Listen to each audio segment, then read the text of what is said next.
Hallo und willkommen zu einer neuen Folge vom Podcast von Swiss German Online. Ich bin Katrin Erni und heute geht es um ein ganz spezielles Wort im Schweizerdeutschen, nämlich hocken. Es gibt Leute, die es gerne ganz gemütlich haben und gerne ein bisschen rumhocken. Aber auch im Büro hockt man viel rum und an Sitzungen. Die Sitzungen, die wir Leiter von unserer Jugendgruppe auf Freitag hatten, hat sogar Höck geheissen. Aber es gibt auch Leute, die nicht einfach ruhig hocken können. Und genau darum geht es heute. Von Stubenhocker und Weibli. Die Frauen in meiner Familie. Immer in Bewegung. Meine Großmutter zum Beispiel. Sie ist nie einfach nur rumgehockt. Sie ist immer in Bewegung gsi. In der Bäckerei war immer etwas los gsi. Und sie ist vom Morgen bis am Abend rumgeweibelt. Ich glaube, sie hat wirklich einen mega Stress gehabt. Bestellungen aufnehmen und aufgeben, in der Spedition alles verpacken, Päckchen machen, Kunden bedienen und am Schluss vom Tag noch abrechnen.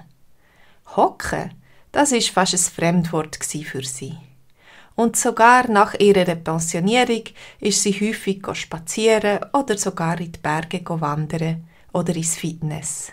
Sie war eigentlich sehr naturverbunden und ich glaube, sie hätte viel lieber auf dem Land gewohnt als mitten in der Stadt Zürich. Und genau so ist meine Mutter. Sie ist eine speditive, energische Frau. Kaum hat sie etwas im Sinn, setzt sie es schon um. Sie ist immer unterwegs, immer aktiv. Sie sitzt zwar schon ab und zu, sie ist immerhin auch schon über 70. Vor allem tut sie gerne käfeln. Dann höckelt sie gemütlich an ihr Lieblingsplätzchen und geniesst es. Aber nur, um sich nachher wieder mit doppelter Energie ins Leben zu stürzen. Eigentlich ist sie eine, die nicht lange hocken bleiben kann. Sie hat immer etwas zu tun, immer einen Plan und ist immer auf den Beinen. Nach heute macht sie ab und zu wieder einen Kurs. Ich glaube, ich habe das von meiner Mutter und Großmutter geerbt. Ich kann nicht lange rumhocken. Ich bin immer unterwegs, ich arbeite. Im Haus gibt es auch immer etwas zu tun. Ich besuche gerne Leute oder lade Freunde ein oder baue etwas daheim. Und mein Mann? Er ist das komplette Gegenteil. Er liebt es einfach mal da zu hocken, mit einem guten Buch auf dem Sofa, vor dem Haus in der Sonne mit einem Kaffee, in der Hängematte oder manchmal macht er auch ein Mittagsschläfchen, dass er nachher wieder produktiv sein kann. Er geniesst das Leben gerne im Sitzen, reflektiert über Gott und die Welt und ist die Ruhe in Person. Manchmal beneide ich ihn dafür. Letztens sind wir mit der Familie wandern. Weil es noch etwas kalt war, sind wir bald eingekehrt, haben uns ein schönes Plätzchen an der Sonne mit einer wunderbaren Aussicht gesucht, ein Stückchen Kuchen gegessen und einen Kaffee getrunken. Und wisst ihr was? Es war wunderschön. Ich habe es auch genossen, wieder mal einen Sonntag mit unseren schon erwachsenen Kindern zu verbringen.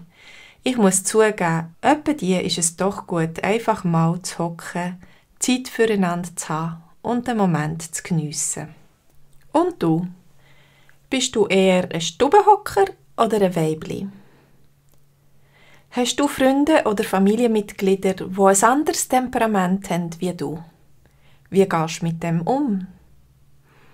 Magst du dich an einen besonderen Moment von Ruhe und Frieden erinnern, wo du einfach mal nur gehöckelt bist?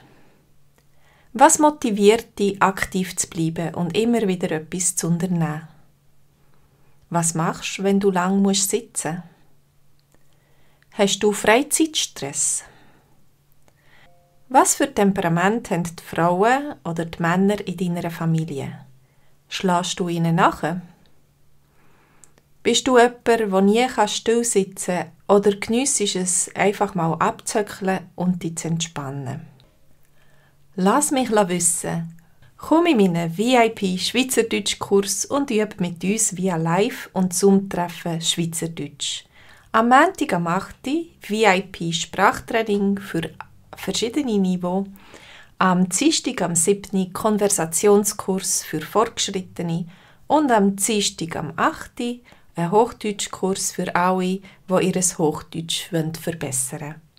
Du kannst jetzt alles 7 Tage lang kostenlos testen. Melde dich an und werde Teil unserer Community. Für mehr Informationen klick auf den Link in der Bio. Tschüss und bis bald!